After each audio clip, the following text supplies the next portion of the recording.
belum tamat, inilah senjata baru Rusia buat Ukraina, bye-bye. Ya, berita kemenangan Ukraina di sejumlah wilayah yang dikuasai Rusia dibalas dengan senjata baru oleh pemerintah Presiden Vladimir Putin. Wilayah-wilayah tersebut akan segera membuat referendum untuk bergabung dengan Kremlin.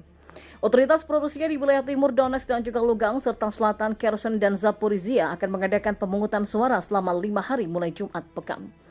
Anggota parlemen pro-Moskow telah memilih untuk mengadakan pemungutan suara dari 23 hingga 27 September. Tegas seorang pemimpin separatis di wilayah Lugansk yang bernama Denis Mirosnichenko yang dikutip dari FVP pada Rabu 21 September 2022.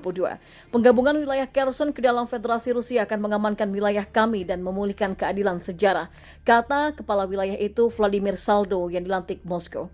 Wakil Rusia sendiri, mantan Presiden dan Perdana Menteri Rusia Dmitry Medvedev, mengatakan referendum akan mengoreksi kesalahan sejarah termasuk memperkuat pasukan Rusia. Perambahan ke wilayah Rusia adalah kejahatan dan jika itu dilakukan itu memungkinkan Anda untuk menggunakan semua kekuatan yang mungkin untuk membela diri, kata Wakil Ketua Dewan Keamanan Rusia itu.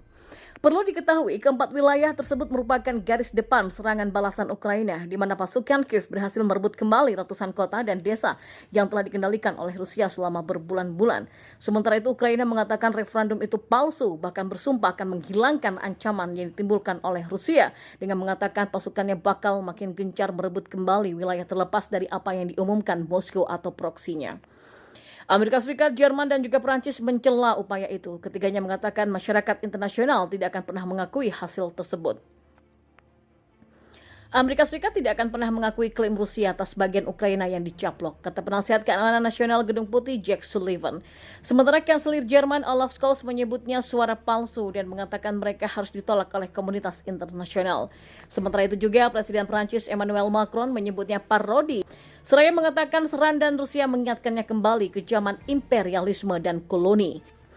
Analis politik setempat Tatiana Stanovaya mengatakan pengumuman pemungutan suara adalah akibat langsung dari keberhasilan serangan balasan timur Ukraina. Putin katanya ingin mengancam penggunaan penuh militer Rusia, termasuk senjata nuklir dalam mempertahankan wilayah Rusia, apalagi yang baru dicaplok. Putin pun tidak ingin memenangkan perang ini di medan perang. Putin ingin memaksa Kiev menyerah tanpa perlawanan. Gawat, tekad Rusia sudah bulat untuk habis-habisan lawan Ukraina. Di manakah PBB? Ya, konflik antara Rusia dan Ukraina sudah berlangsung lebih dari 7 bulan. Namun sampai saat ini belum ada tanda-tanda konflik akan segera berakhir. Apalagi negara-negara NATO sekutu Ukraina terus memasok bantuan untuk melawan Rusia. Pada gilirannya, dampak akibat perang Ukraina-Rusia ini memang luar biasa. Dampaknya meliputi dari sisi politik, ekonomi, militer, dan lain-lain yang dihadapi tidak hanya oleh Ukraina dan Rusia, tapi juga Eropa. Bahkan hampir seluruh dunia, baik negara-negara sekutu Rusia ataupun negara-negara sekutu Ukraina dan juga NATO. Akibat perang ini, puluhan ribu tentara Rusia dan Ukraina menjadi korban tewas. Jutaan penduduk Ukraina eksodus dari negaranya dan menjadi pengungsi di wilayah-wilayah negara Eropa di sekeliling. Sementara itu, institusi PBB tidak mampu menghentikan pertumpahan darah tersebut. Akibat serangan yang dilakukan oleh rezim Presiden Vladimir Putin ke Ukraina, Rusia mendapatkan berbagai sanksi dari Eropa ataupun Amerika Serikat.